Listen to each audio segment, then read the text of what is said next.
জি 24 ঘন্টায় Jack অলিভল studio থেকে আমি সব্যসাচী শুরু করছি স্পেশাল 24। বাঁ দিকে পাকিস্তান আর ডান দিকে মিনি পাকিস্তান বাংলাদেশ। দেশের দুই প্রান্তে দুই অসুস্থ দেশ নিয়ে বসবাস করছি আমরা, যাদের দেশের রাজনীতির মূল মন্ত্র একটাই, ভারত বিদ্বেষ। ভারত বিদ্বেষে এখন পাকিস্তানের সঙ্গে প্রায় কম্পিটিশন করে ফেলেছে বাংলাদেশ। তলানিতে যাওয়া সম্পর্কের জেরে স্থলপথে বাংলাদেশের ওপর বেশ কিছু নিষেধাজ্ঞা চাপিয়েছে নয়াদিল্লি, আর সেই কারণে জলপথে বেড়েছে বাংলাদেশের আনাগোনা। সুন্দরবনের জলপথ দিয়ে বাংলাদেশের পণ্যবাহী জাহাজের আনাগোনা বাড়ছে, আর তার জেরে ক্ষতির মুখে পড়তে হচ্ছে সুন্দরবনকে, বাড়ছে অনুপ্রবেশের আশঙ্কা। স্পেশাল 24-এ আজ জলপথের সেই বিপদের কথা।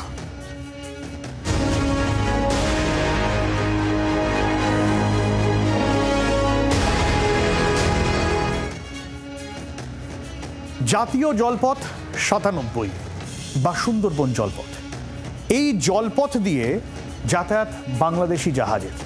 রোজ কমপক্ষে শখানেক বাংলাদেশের জাহাজের আনাগোনা এই সুন্দরবন এলাকা দিয়ে, আর তাতে বিপদ বাড়ছে আমাদেরই। জলের বিশাল ঢেউয়ে ক্ষতি হচ্ছে নদীবাঁধ, নদী পাড়ের, ক্ষতি হচ্ছে মৎস্যজীবীদের। শুধু তাই নয়, নদীতে দূষণ বাড়ছে। ভারত বিরোধী একটা রাষ্ট্র এই ভারত বিরোধী বাংলাদেশের জন্য কেন ক্ষতি সহ্য করব আমরা বলতে পারেন?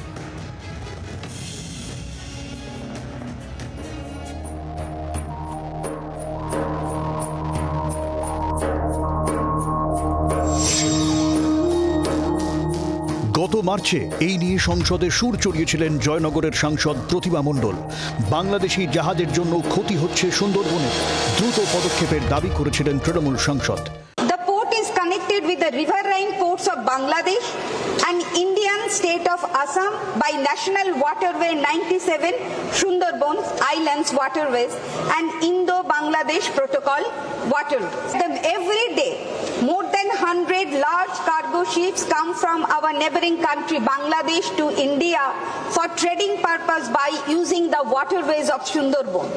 These cargoes cross several rivers around the Sundarban Delta, leading to soil erosion and thereby causing severe damage of riverbank embankment of entire Sundarban area.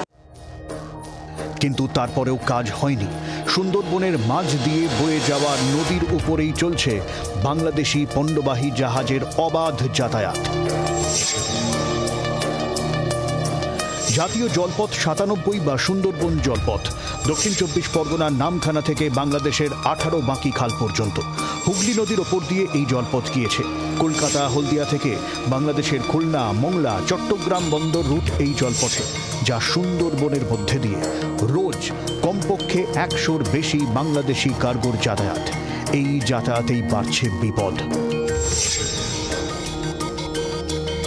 অভিযোগ, সুন্দরবনের ছোট বড় অসংখ্য নদী বাঁধ ক্ষতিগ্রস্ত হচ্ছে, ভাঙছে নদী পার।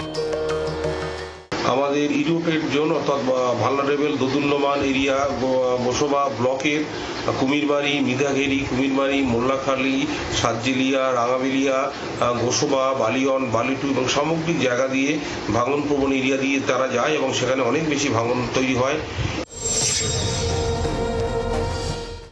এর ফলে যারা মৎস্যজীবী, যারা মাছকাঙ্গার উপরে জীবিকা নির্বাহ করে, তাদের গতিপথের উপর যাতায়াতের কারণে তারা মাছকাঙ্গা ধরতে পারে না, তাদের জীবন জীবিকা নষ্ট হয়েছে এবং যে কারণে তারা বিদেশ যাত্রা করতে বাধ্য হয়েছে।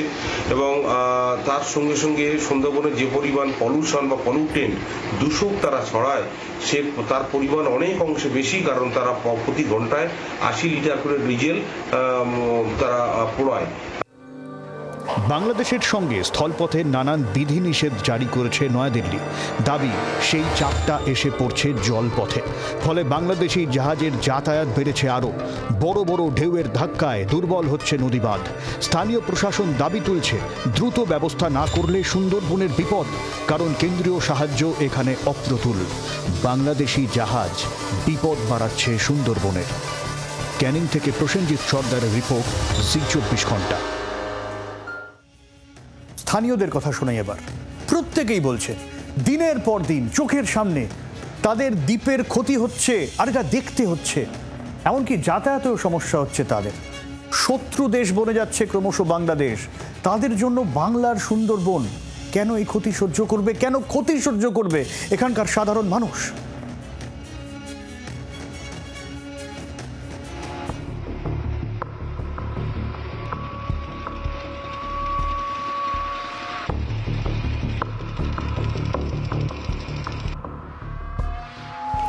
আমরা এই মুহূর্তে আছি সুন্দরবনের গোমন নদীতে। আর যে ফেরিঘাটে আমরা দাঁড়িয়ে আছি, এই ফেরিঘাটের সামনে দিয়ে বাংলাদেশি জাহাজ চলাচল করে এবং সামনেই দেখা যাচ্ছে সেই গোমন নদী। এবং এই নদী দিয়ে দিনে এখন একাধিক জাহাজ, পণ্যবাহী জাহাজ যাতায়াত করছে। সুন্দরবনবাসীদের একটা অভিযোগ আছে যে এই সুন্দরবনের ওপর দিয়ে যখন জাহাজগুলো যাচ্ছে তখন নদীবাতে ক্ষতি হচ্ছে। এই বাংলাদেশ থেকে এই জাহাজটি মূলত হলদিয়া বন্দরে দিকে রওনা দেবে। তার আগে এই বাংলাদেশি জাহাজটা এই মুহূর্তে এই বিদ্যা নদীতে দাঁড়িয়ে আছে এবং গোমন নদী হয়ে তারা সুন্দরবনের পথ ধরেই বলা যেতে পারে তারা হলদিয়া বন্দরের দিকে রওনা দেবে। সুন্দরবন বাসিন্দাদের দাবি যে নদীর ঢেউতে তো এই মাটি ধস নামে, কিন্তু তার পাশাপাশি এই যে জাহাজগুলো যখন যায় তখন ঢেউ ধাক্কাতে আরও এই সুন্দরবনের বাঁধগুলো ক্ষতি হতে পারে। ধাক্কা মারছে, আরও অসুবিধা করছে। হাঁক মারলেও শোনে না, যেখানে সেখানে গ্রামীণ দিচ্ছে, জাল ধরছে যারা, তাদেরও অসুবিধা হচ্ছে। এই যে ওপরে ঢেউ নেই, কিন্তু তোলায় কিন্তু মাটি সব কেটে নিয়ে চলে যাচ্ছে। তোলার মাটি থাকছে না, তোলার মাটি না থাকলে উপরের মাটি থাকে, সব তো ধসে নেমে যাচ্ছে। তাহলে আমরা কোথায় বসবাস করছি? যাতায়াত করছে যাওয়ার বলছি, এই যে নদীটা আছে, ওরা যখন যে জায়গাগুলো সরা জায়গা আছে সেই জায়গাগুলো ওরা কেটে আবার খাল করছে। খাল করার পরে ঝাড়পালে হোক ভেঙে ঢুকে যাচ্ছে ভিতরভাবে, ওটা সেটা গুরুত্ব দিচ্ছে না। এবার গরিব মানুষ আমাদের সাধারণ যাওয়া বাস করছি পাশাপাশি, তাদের ক্ষতি হচ্ছে। সুন্দরবন জাহাজ গেলে মোটামুটি সবচেয়ে বেশি ক্ষতি হচ্ছে নদী ভাঙন, এবং নদী ভাঙনে গ্রাম বাড়ি তো এমনিও চলে যাচ্ছে, সবচেয়ে বেশি ভাঙন হচ্ছে এইটা। স্থানীয়দের অভিযোগ অনেক, কিন্তু প্রশ্ন হচ্ছে দিল্লির কানে যাবে কবে? সুন্দরবন থেকে প্রসেনজিৎ সর্দারের রিপোর্ট, জি24 ঘন্টা। বিস্তীর্ণ নদীপথে বাংলাদেশি জাহাজগুলো এ দেশে আসছে। সুন্দরবনের বুক চিরে বয়ে যাওয়া নদীকে ক্ষতি করতে করতে তাদের ব্যবসা ভারত বিদ্বেষী বাংলাদেশের অর্থনীতির জন্য, তাদের উন্নতির জন্য, তাদের ব্যবসার জন্য সুন্দরবনের ক্ষতি, তাদের অর্থনীতির ক্ষতি, আমাদের অর্থনীতির ক্ষতি, বাস্তুতন্ত্রের এই ক্ষতি আরও মারাত্মক হতে পারে ক্রমশ, বলছেন বিশেষজ্ঞরা।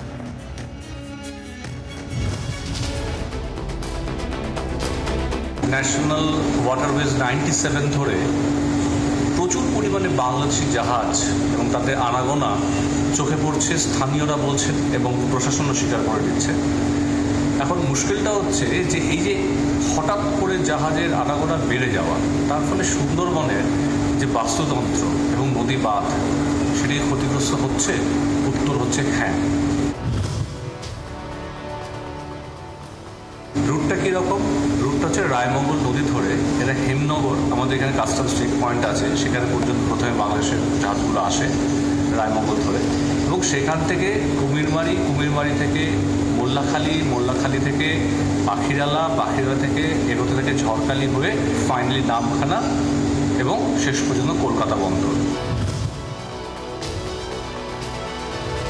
পয়েন্ট যদি এটা আমার হেমনগর হয় তাহলে এখান থেকে রায়মঙ্গল ঢুকছে এবং এখান থেকে সোজা এগিয়ে এখানে এদিকে মুভ করে আসছে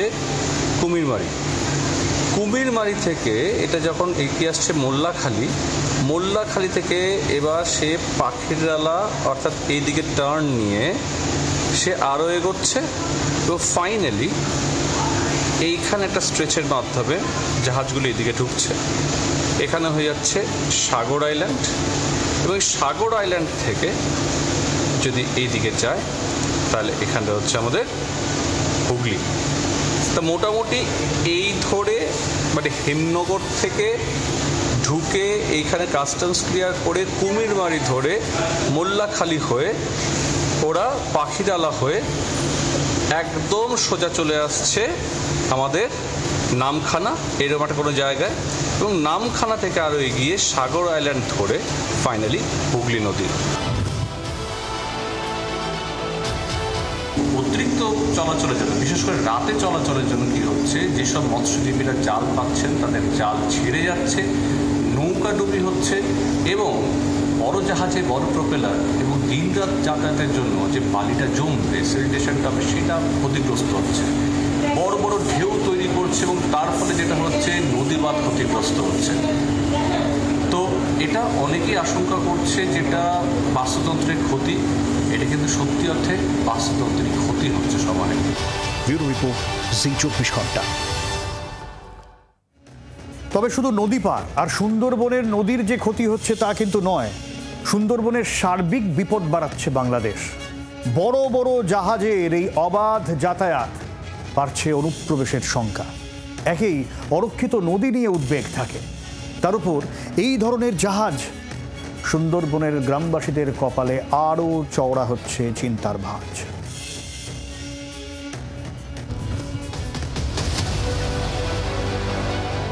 গোটা দেশ জুড়ে ধরপাকড় জারি। রোজ কোথাও না কোথাও থেকে, বাংলার আনাচ কানাচ থেকে ধরা পড়ছে বাংলাদেশি অনুপ্রবেশকারী। সুন্দরবনেও কে কোথায় আছে কে জানে।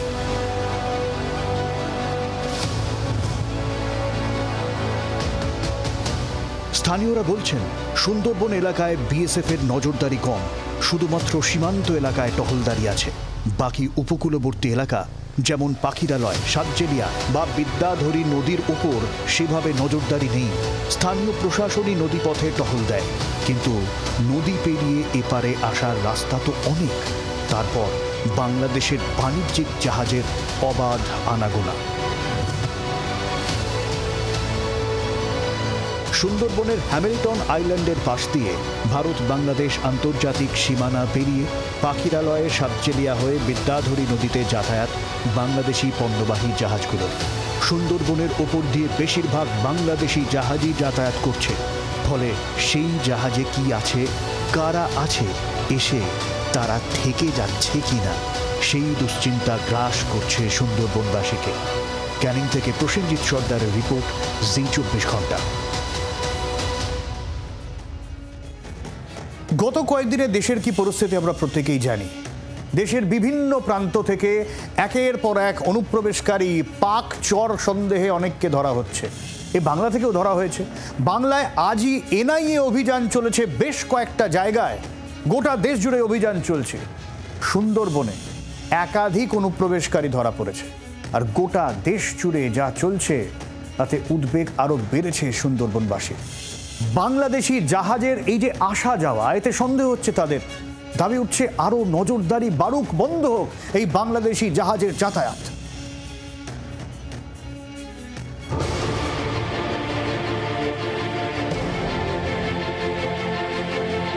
ক্যানিংয়ে এক কাশ্মীরি জঙ্গি ধরা পড়েছিল, যেটা ক্যানিংয়ের সুন্দরবনের প্রবেশদ্বার বলা যেতে পারে, এবং তার প্ল্যানিং ছিল এই সুন্দরবনের নদীপথ হয়ে সে বাংলাদেশে পাড়ি দেবে, কিন্তু তার আগে পুলিশ তাকে গ্রেপ্তার করে। কিন্তু এরকমই ঘটনা আমরা যখন দেখেছি, পাশাপাশি বাংলাদেশি অনেক সময় ডাকাতদের দল এই সুন্দরবন কোস্টাল এরিয়াতে ধরা পড়েছে, এবং সেক্ষেত্রে এই জাহাজ যখন প্রতিদিন চলাচল করছে, সেক্ষেত্রে বিএসএফ বা কোস্টাল থানার পুলিশ কিন্তু সব জায়গা টহল দিচ্ছে না, সেটাও কিন্তু দাবি করছে এই সুন্দরবনবাসীরা।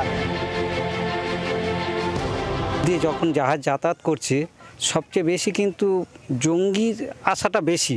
কেন মনে হচ্ছে? কারণ যেভাবে দিনকাল চলছে, তাতে করে বোঝা যাচ্ছে যে এই জাহাজ থেকে নদীপথটা এবং শর্ট, তাতে করে জঙ্গি যাতায়াতটা সবচেয়ে সুবিধা। দিনে রাতে জাহাজগুলি চলছে, দিন রাতে জাহাজ চলছে, আর এই যে জঙ্গলি টঙ্গলি আসছে, হয়তো ঢুকে যেতে পারে যে কোনো মুহূর্তে, যে কোনো পুলিশ কিংবা কোনো প্রশাসন কিন্তু আসছে না। জাহাজে গেলেও যেতে পারে, ওদের সঙ্গে যোগাযোগ আছে, জাহাজওয়ালার সঙ্গে যোগাযোগ আছে, অনুপ্রবেশদের সঙ্গে যোগাযোগ আছে, ওই গেলেও যেতে পারে। ওরা এখান থেকে যায় তো, অনেকেই যায় তো, অনেক সময় যায় তো, ওরা যে মাঝ নদীতে এসে এখানে চাপেই থাকছে, রাত্রি সারা রাত চাপেই থাকছে, কি উঠছে কি না উঠছে আমাদের সারা রাত দ্রুত চোখে দিচ্ছে না। এবার এখানে এসে অ্যাঙ্গেল করে থেকে যাচ্ছে, সকালে ছেড়ে দিচ্ছে। রপ্তানি আমদানি যখন চলছে এই বাংলাদেশের সাথে, তার মধ্যে ভয়ের যেমন একটা আশঙ্কা থাকছে অনুপ্রবেশকারীদের, পাশাপাশি নদী বাঁধেরও অনেকটা ক্ষতি হচ্ছে বলে বা পরিবেশ নষ্ট হচ্ছে বলে সেটাও কিন্তু সুন্দরবনবাসীরা জানাচ্ছে। ক্যামেরা সন্তু, রুলামিন ও সুভাষের সাথে প্রসেনজিৎ সর্দার, জি24 ঘন্টা, সুন্দরবন। সুন্দরবনের স্থানীয় অনেকের অভিযোগ, দীর্ঘদিন ধরেই সুন্দরবনকে অনুপ্রবেশের করিডর বানানোর চেষ্টা চলছে। দালালদের হাত ধরে বাংলাদেশের খুলনা, বাখেরহাট একাধিক এলাকা থেকে সম্প্রতি অনুপ্রবেশ ঘটেছে সুন্দরবনে। সুন্দরবনের কোস্টাল থানার পুলিশের তৎপরতায় ধরাও পড়েছেন অনেকে। যেরকম বলছিল প্রসেনজিৎ, গত বছরের ডিসেম্বর মাসে ক্যানিং থেকে তেহরিকুল মুজাহিদিনের সদস্য এক কাশ্মীরি জঙ্গিকে গ্রেফতার করেছিল রাজ্য পুলিশের এসটিএফ। এই অবস্থায় পরিবেশেরও ক্ষতি মানা সম্ভব? ইউনূস সরকারের ওপর চাপ বাড়াক কেন্দ্র, বন্ধ হোক সুন্দরবনে বাংলাদেশি জাহাজের প্রবেশ, এমনটাই দাবি সুন্দরবনের।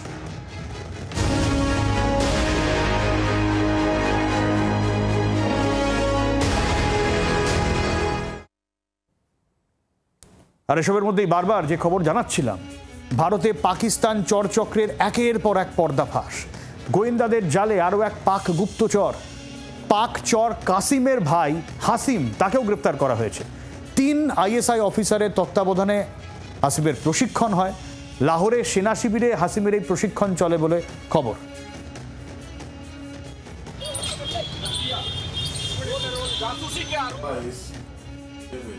আর যেরকম জানালাম আপনাদের, পাক গুপ্তচর যোগে দেশ জুড়ে এনআইএর তল্লাশি চলছে। সারা দেশে অন্তত 15টি জায়গায় অভিযান চলেছে। কলকাতার 3টি জায়গায় তল্লাশি অভিযান চলেছে। আর ধৃত CRPF জওয়ান মতিরাম জাটকে জেরায় যেসব তথ্য পাওয়া যায় তার ভিত্তিতেই তল্লাশি। কলকাতার আলিপুর ট্রাভেল এজেন্টের দোকানে এনআইএ অভিযান চলে। কলকাতায় এনআইএ তল্লাশির ঘটনায় চাঞ্চল্যকর তথ্যও আসে। সূত্রের খবর, ট্রাভেল এজেন্টের দোকান থেকে টাকা ট্রান্সফার হয় 3 দফায়। সন্দেহজনক এই টাকা লেনদেন হয়েছে। আর টাকা কোথায় গিয়েছে? পাকিস্তানে। প্রথম 5,000 টাকার লেনদেনের একটি হদিশ মেলে, পরে দেখা যায় 3 দফায় টাকা গিয়েছে। দোকান মালিকের দাবি, থার্ড পার্টি অ্যাপের মাধ্যমে টাকা পাঠানো হয়। ওই টাকা কে বা কারা এই দোকানে এসে পাঠিয়েছিল, সমস্তটাই খতিয়ে দেখা হচ্ছে। हम लोग मनी ट्रांसफर करते हैं, ठीक है, और हम लोग बाकायदा पे करके मनी ट्रांसफर करते हैं, ऐसे नहीं करते। हालांकि वो लोग लाए थे 5,000 वाला मैसेज, वो मैसेज नहीं मिला उन लोग को। ये 3 ट्रांजेक्शन पेपर इंडिया से हुआ है। कितना अमाउंट का? ये जो भी अमाउंट का पेपर इंडिया, तो बाकायदा हम लोग पे करके थर्ड पार्टी को पे करके हम लोग पेमेंट करते हैं। उसके बावजूद ये सर्चिंग के लिए इन लोग आए हैं, दिल्ली से भेजा गया है। तो वो नोटिस दे के गए हैं, हमारा लैपटॉप और 3 मोबाइल सीज किए हैं। हमको बुलाए हैं 11 बजे मंडे के दिन, और आपका राजारहाट में बुलाए हैं। বাংলার আওয়াজ, বাঙালির আবেগ, জি24 ঘন্টা।